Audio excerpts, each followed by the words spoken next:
In this version of cultural ecology, I am trying to be optimistic because if we read about cultural ecology, actually, cultural ecology is an ancient and old concern in anthropology.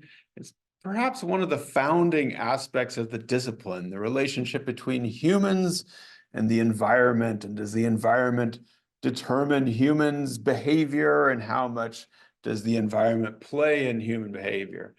However, these days, if you read about things or watch the news, or maybe even go outside, you might get sad and depressed about the way things seem to be going. You might not think there's going to be a cultural ecology in, I don't know, the next 50 years or so. So that's kind of sad. And we could come in here and get depressed every morning from 8:40 to 10 and start your day off getting really sad about the world. But we're not going to, not because we're naive. We do know that there's a lot of problems out there, but why do we want to get sad about them? We want to know if there's any hope to change them or hope to do something about them. So I'm stealing a quote from the backside of Anthropological Optimism, engaging the power of what could go right. Usually anthropologists end up talking about everything that's going wrong. This is a little bit different. And on the backside of the book, it says that the challenges of the COVID-19 pandemic have recently underscored the larger, longer-term catastrophes of climate change. That's what I mean. It's depressing. Ecosystemic collapse, social injustice, and antipathy towards scientific knowledge and those who produce it. It is kind of strange if you turn on your Twitter these days and you say something about science, everybody just, well, many people pile on and get mad at you. We don't want to hear about science. So it's the antipathy, the anger towards scientific knowledge.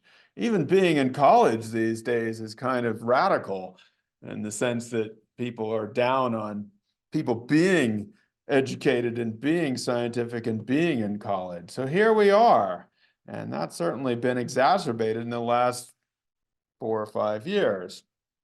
In this context, exceedingly few anthropologists feel comfortable observing and documenting passively while their research communities face unrelenting waves of natural and unnatural disasters.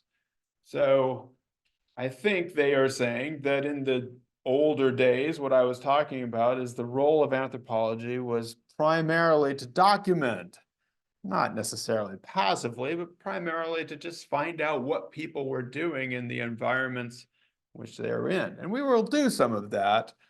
But as Willow is saying here, it seems like that people feel like they need to do something more.